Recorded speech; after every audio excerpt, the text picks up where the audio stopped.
Ladies and gentlemen, this session is presented by Verve. One last round of applause for one of my favorite companies. They've had 2 bites of the glorious apple this week. We had the founder yesterday on stage. We had a really nice conversation. And today we have Zach, Newcomb, who does? I run strategic accounts at Verve. And we have Ada Lopez Nice. Cool. There you Lobo, EVP of República go. Havas. And Yes. please let these fine folks know what you do. Yeah, I'm the head of cultural intelligence and transformation at República, which is a cross-cultural arm of Havas. Where I couldn't be more excited that is your title. Obviously, that is very core and endemic to what we do at Portrait Media and the conversations we love to have on these stages. So welcome to both of you. Very excited to be here. Before we officially get started, have you been able to enjoy the event? You've seen anything you liked? Any highlights so far? I mean, Other than this? this is the highlight. This is the biggest part of it. Yeah, the issue is just I packed totally wrong. So I need like way more breathable clothes. That was the takeaway. I mean, honestly, it's AI is everything, and just a question of what that means, I think, is the biggest question that we need to answer, and how to actually use that practically. So we hope to talk to you about that. Okay, well, this question is for both of you. What does true cultural and cognitive personalization look like in true practice in the wild? You want to start? Yeah, for sure. So for us, what it means, it really is going beyond your simple social demographics when you're understanding consumer profiles. And that's really kind of like the main value proposition when you are a cross-cultural marketing agency.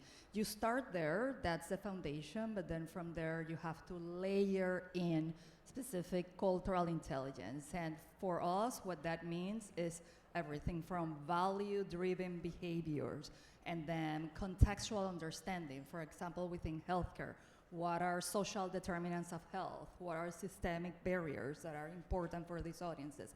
And then finally, understanding what are the current signals, like what are social-political signals that can have an impact not only on current, but also on future behaviors. And all of that can give you a holistic understanding of what these audiences are and what motivates them, and what are the main behaviors that drive them.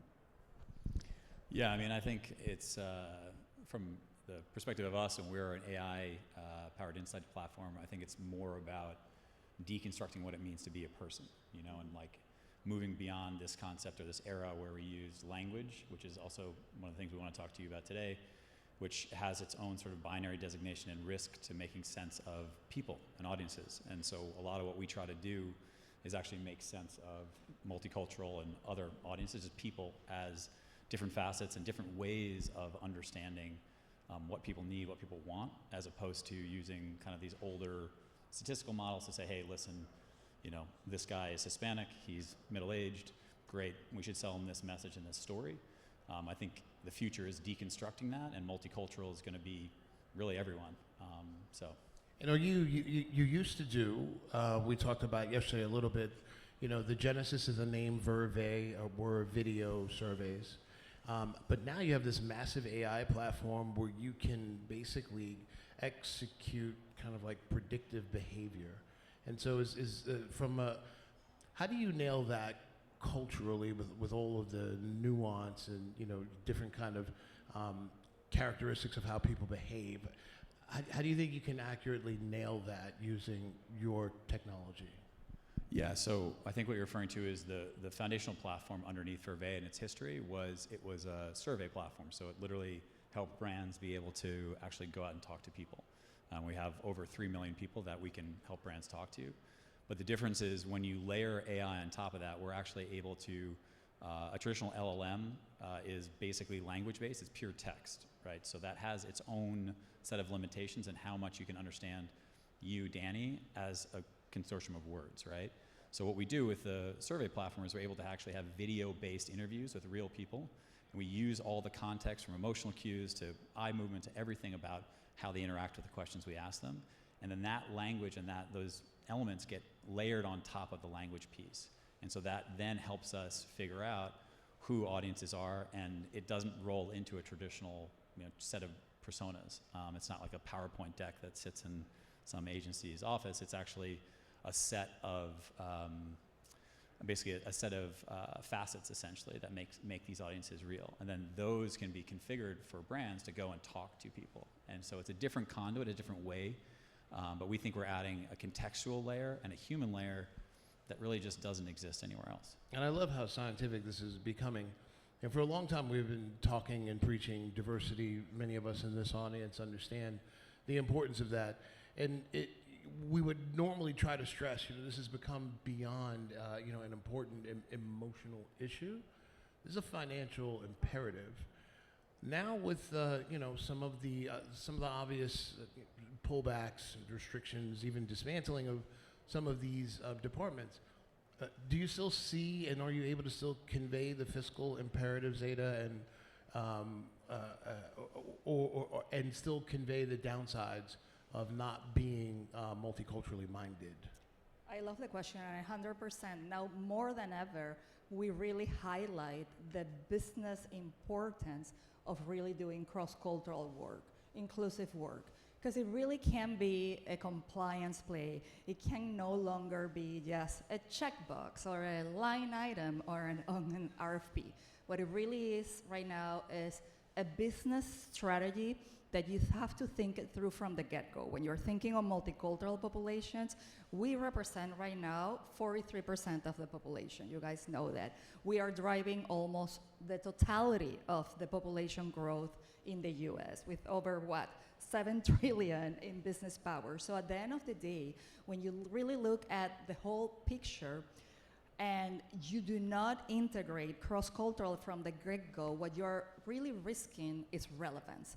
And with irrelevant work, you don't connect. And when you don't connect, then you're just missing and leaving money at the table. It's that simple. And they're the fastest growing components of the consumer population too. So if you look at even the Hispanic population, you're talking about a growth rate several magnitudes higher than a traditional white population. So even in the US, you're gonna see a majority in the next 15 years. So if you're a brand and you're thinking about like, okay, well, let's look at a Hispanic majority or a Hispanic target as a subsegment of who we're gonna go after, and we can talk about a lot of the thinking and biases that go into the systems that make that happen. There's two problems. There's one, what Ada just said, which is you're gonna speak to that audience in a way where if you're Mexican or you're Colombian, we're gonna talk to you the same way, and we're come buy our product, and we're not gonna show any empathy that we understand who you are as a person. But two, we're also gonna miss out on all the upside of that growth. And the brands that move slow, you're gonna miss a massive amount of growth, and you will be pretty quickly irrelevant. And so has that changed the way you think about how you segment? Maybe, you don't have to reveal the whole secret science here or whatever you like. But, if you go to a brand and you say your average customer looks like this, do you still define customers in that way, or can we really get more scientific in how we break down spend and desire and interest across your customer base in your system? I mean, I think we're in a transitional phase, so I'm going to caveat my answer that way. But I think the place that ideally we'd get to is a place where customer intelligence is a shared function that sits across the whole organization. So it's not the guy with the holy sweater who sits at the end of the hall who you maybe talk to once a year. It is a foundational element that you can talk to if you're in product, if you're in innovation, if you're in marketing, if you're in business strategy. You have the ability to interface, and that's what we offer. We have a platform, a piece of technology that's supported also by people, but you can talk to it, and you can talk to representations of your customers. And the concept of how that connects to what you were asking around segments, like segments were a tool that folks like us used to sell brands in the old days where it was too complicated and it was an easy sales tool for us. And I'm not saying there's no value in it, but it had to put a lot of people into higher order boxes.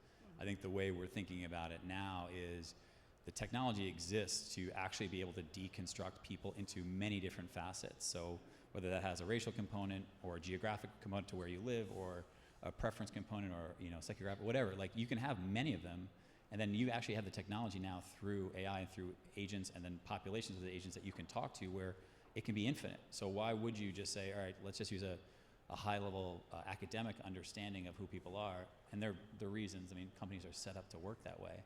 Instead, you can use technology to deconstruct all that and throw that away and say, you know what, I actually am just going to figure out which grouping of preferences and facets that make people individual.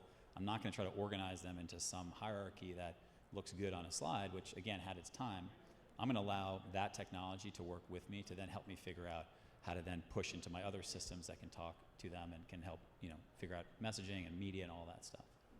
I mean, it all sounds great and terrifying at the same time. I mean, there's something to be truly appreciated and respected about a global society and the oneness of humanity. And at the same time, there's another beautiful distinction about how unique our cultures are and how they inform our behavior and how we think and what we find important.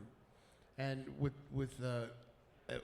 I got to go back to something I saw recently. It was Denzel Washington, and someone asked him, like, I don't know, it was like, could Spike Lee make Schindler's List? And he said, of course he could, but that's better that Spielberg made that. And Spielberg could make Goodfellas, but it's better that Scorsese made it because there are cultural nuances that are hard to communicate for everyone to understand as you're trying to create and communicate across multiple different communities. So what's your fear, Ada, about LLMs and how AI is interpreting everything that I just said and what we've been saying on the stage, and what happens globally as you use this data to help your clients talk to their customers better?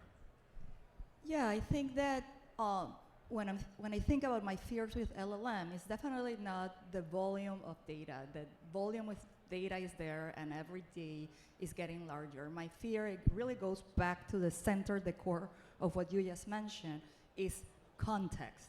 And that context is really driven by that nuance. And the problem is, of course, as we all know, that there is underrepresentation of multicultural groups when it comes to the data that fits LLMs. And for all we know, based on the outputs, it's, there is underrepresentation on those who program LLMs and on the data that fits LLMs. And at the end of the day, when you start thinking on what can be the solution, you can't think that the solution is just more data, and let's keep adding data and data.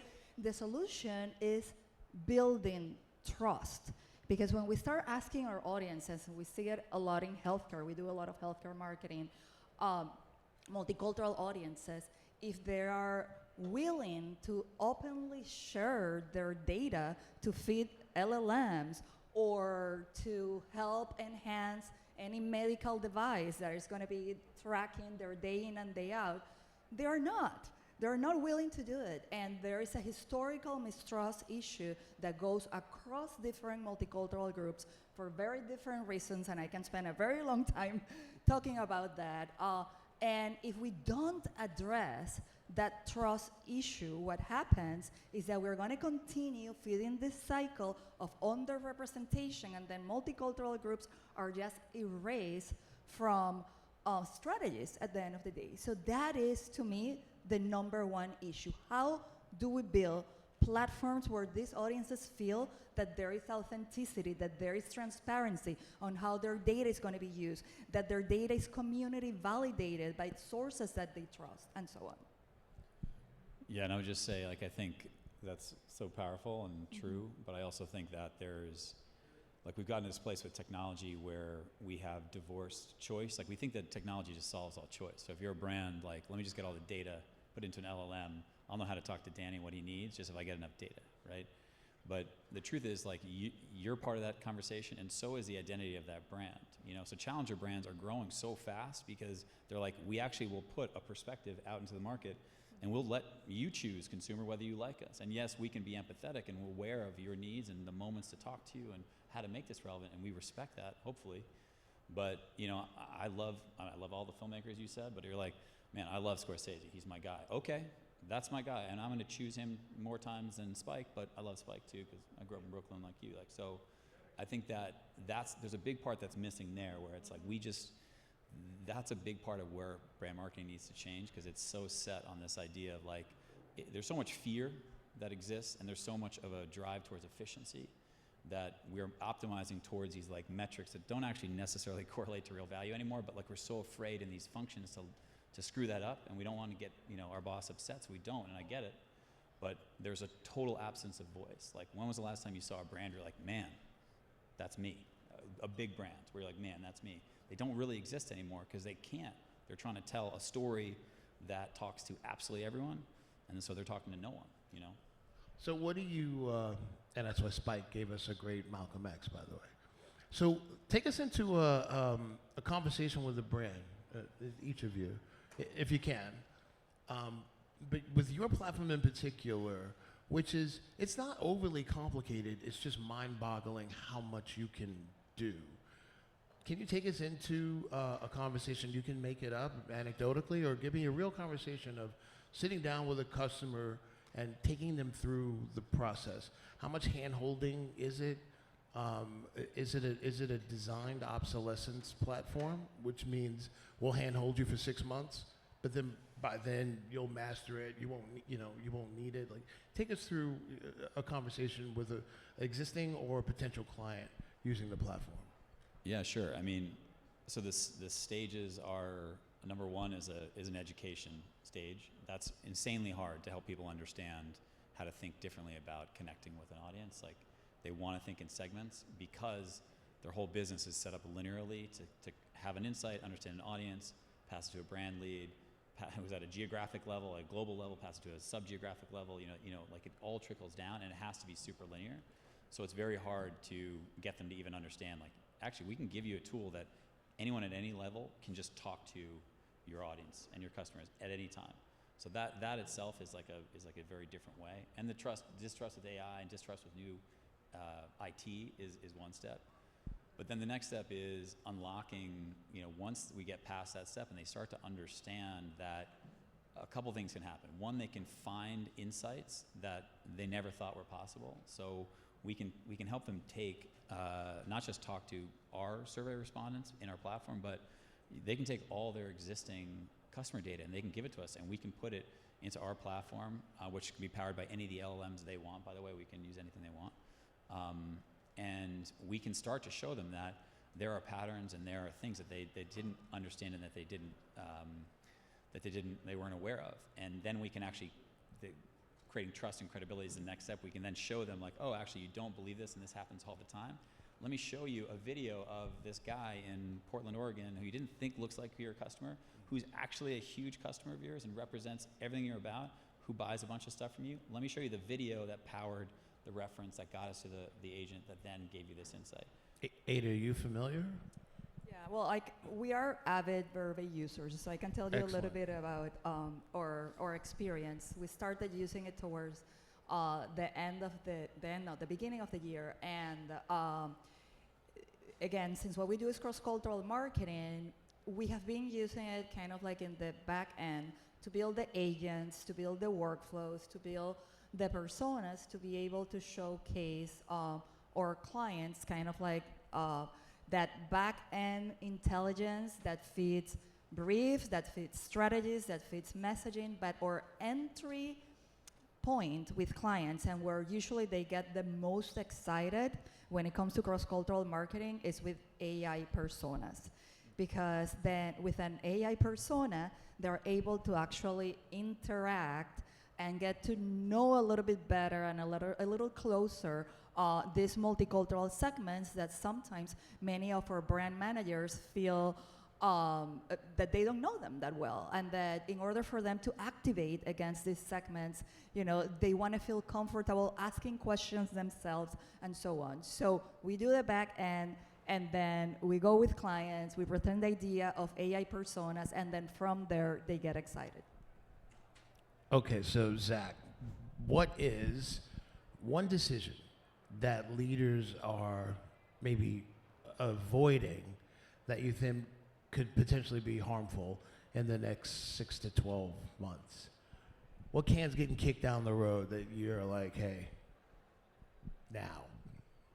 I mean, I think the biggest one is looking for different, perhaps disruptive insights to find opportunity as opposed to just powering confirmation bias. I think a lot of what happens today is like it's scary.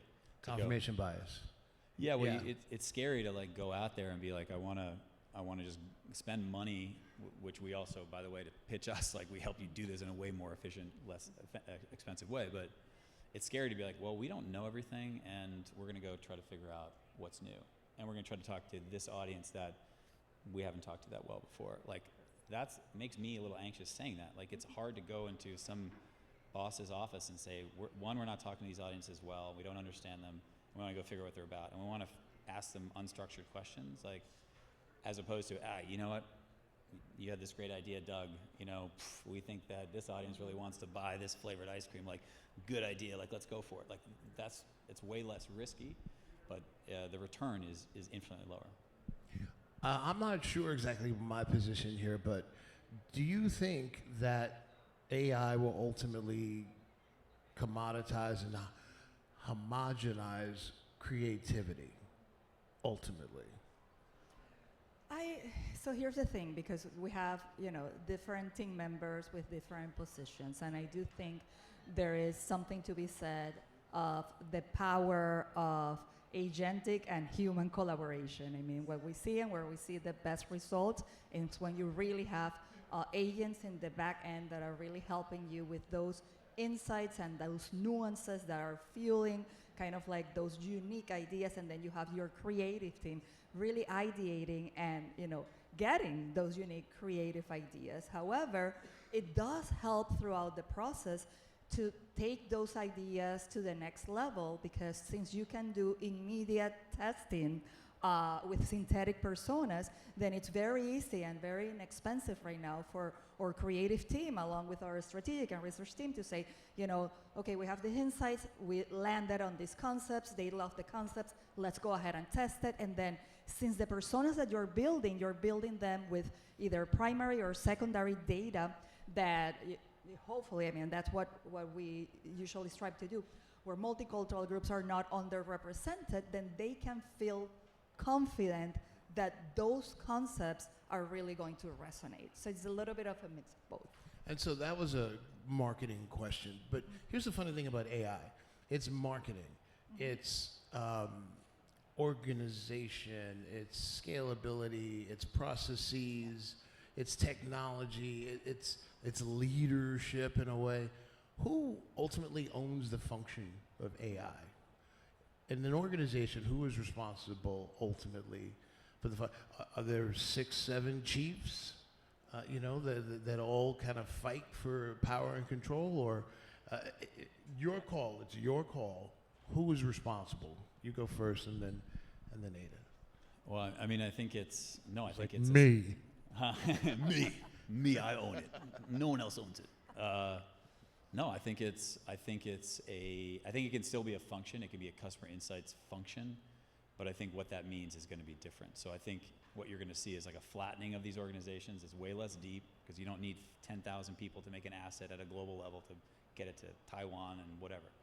But I think that you can have a horizontal intelligence capability that is accessible to all these other functions. So brand, media, ops, innovation, like they access it through a platform like ours, which is you can go in anywhere in the world, you can go in on your phone, you can talk to these audiences, you can talk to these pseudo segments, you can do it anywhere, and you can have someone who is responsible for maintaining that and making sure it's not biased and getting all this information in there. But you can totally democratize it. And then what's beautiful about that is we have so many clients that we talk to that are like, they think they're getting enterprise segmentation. They're like, oh, we can finally do this thing where we're all working off the same song sheet. And we're like, sort of, but you're actually talking about a centralized organic thing that's getting smarter the more you use it. And anyone can touch that from anywhere in the world, and it will get smarter. And it'll be the same instance if you're in product in Taiwan or you're in marketing in Berlin. It doesn't matter. I think that's going to be the future. Gesundheit. Ada, do you have the last word, and then we'll see if we have any questions from our audience. I would say that, it is key for an organization to have kind of like leadership, buy-in, and maybe a person or a team that is in charge of change management on aligning that vision and on aligning then operations, and then everything from a legal standpoint, from a pricing standpoint, and so on. So that, for example, in our organization currently we have a task force that is assigned to that. But then from there, and we have been having these conversations lately, it's really a multidisciplinary effort because AI touches every single function, and only the people from that specific function can know exactly how it will impact their own discipline. And the same when you think on this is on the agency side, and the same when you think on this on the brand side. You can't be having AI conversations only with the brand managers, or only with the research team, or only with the advocacy team. So, I mean, this is one of those cases where it really, truly takes a village. Yeah, I feel like the AI is in control, and I'm standing by the outlet with the plug, like, yeah, okay, that's enough. Who's got one for us? Don't make her stand there. She just wants a question. Okay, well then we'll do this. We will end with bold predictions. Let's scare the shit out of them. Love it. Okay? So, worst case scenario, best case scenario. What do you see with, with the most powerful version of AI that we see in our lifetimes? Worst case scenario, best case scenario. I mean, worst case scenario is we continue to optimize towards the middle, and marketing, advertising, culture, it's just, that slop just gets wider, you know? And you have bot interfacing with bot, and then that's just hyper optimized, and the human piece, actually to Ada's point, gets lost, and then a lot of that culture nuance gets lost. That's the worst case scenario. I don't think that's gonna happen. I think best case scenario is there's always gonna be slop, there's always gonna be people that want crap in advertising, marketing, culture. But I think the edge cases are gonna fragment and explode, and then you're gonna get some of these audiences, you can call them multicultural, you can call them just, different, human, and within those are gonna be a blossoming of just amazing stuff. Because now all of a sudden, if you and me are just interested in making something awesome for this audience, and we love to make that stuff, I don't have to worry about selling to everyone. I have the tools to sell to just this audience. Ada? Yeah, pretty similar. I will say that worst case scenarios where we continue to feed data to these models that are just flattening experiences and are just, a recipe for irrelevance, and then we deepen the misrepresentation or the underrepresentation of multicultural audiences and the inequities that affect multicultural audiences. So that's a very scary scenario. I will say that the best case scenario is, of course, the other side of that coin, where you have organizations that really understand the importance of relevant data from the get-go, but not only understand it, but as I mentioned before, are working hard to build that trust and to build the models that will allow LLM models to really be relevant across. And then they are using AI, not just as a tech, but that are really using it as an ongoing operating system that is, in a way, augmenting our own humanity. Well, that made me feel bad. Mine are more dystopian. Best case is house pet. The machines just turn us into nice house pets. Worst case is they turn us into batteries. We've seen that movie. We know how it ends. This is how this ends. Thank you all so much for being here. Thank you so much to Ada and Zach and Verve for presenting this session before and yesterday. And don't go anywhere at 5 o'clock. We've got our own cocktail happy hour right here in this room, presented by AdSquare. You're all welcome. Thank you so much.